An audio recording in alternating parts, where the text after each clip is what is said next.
Do you know that research has shown that purpose-driven companies are more successful? Do you believe that's true of purpose-driven leaders? Do you know your purpose? Can you tell me what it is? Well, I'll tell you mine. I was born in Washington, D.C. I was supposed to be named Elizabeth. However, I was too small for such a long name. My father was studying at the Maryland Institute of Art at the time and studying the Mona Lisa.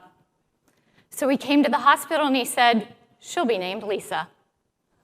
I was thankful that he didn't name me Mona Lisa.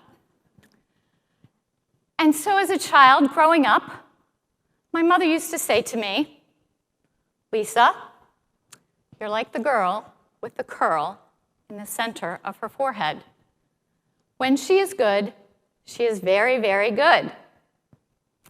But when she is bad, she is horrid." So I guess I was pretty horrid at times. So one day while I was at school, my mother painted on my wall, "Pretty is as pretty does." And she painted it next to my mirror, where I would see it every day as I got ready for school. It was her way of communicating her expectation of me that then became my expectation of myself. That you must treat others with kindness, and that beauty comes from within, and always be sincere, genuine, and humble. As a teenager, I thought it was interesting and odd that my mother painted on my wall. But actually, it was very insightful. She knew that when she spoke to me and tried to teach me lesson after lesson, it would go in one ear and out the other.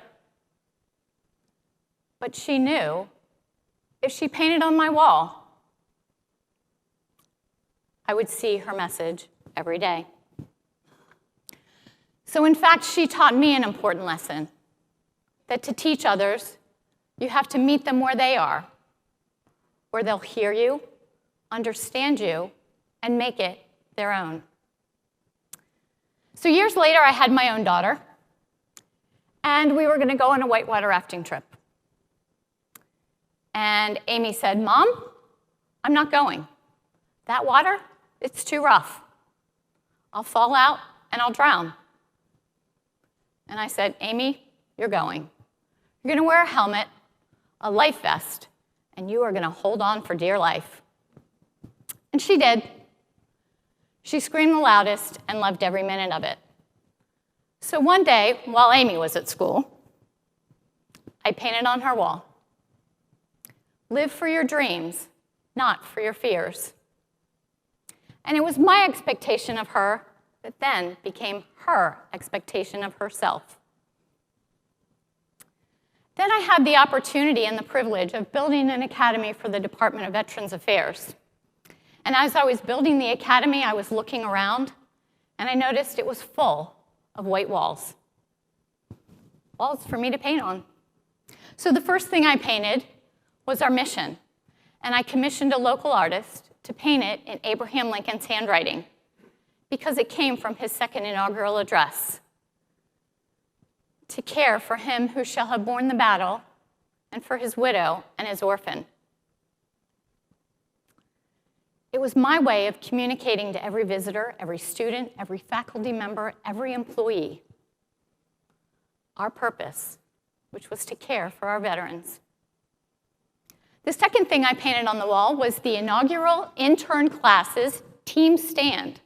A team stand was something I would facilitate with our interns around who they were as leaders, what they stood for each other and for the organization. And their team stand was so impactful and so meaningful that I painted it on the wall. And it read, "The battle stops here. We are a team of trusted business advisors forging innovative solutions to serve those who served us." they clearly got it and was able to articulate who they stood for as leaders and for our veterans.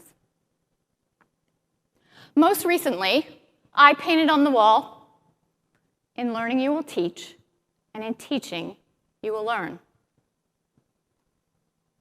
And that is my expectation of leaders and myself, to be teachers.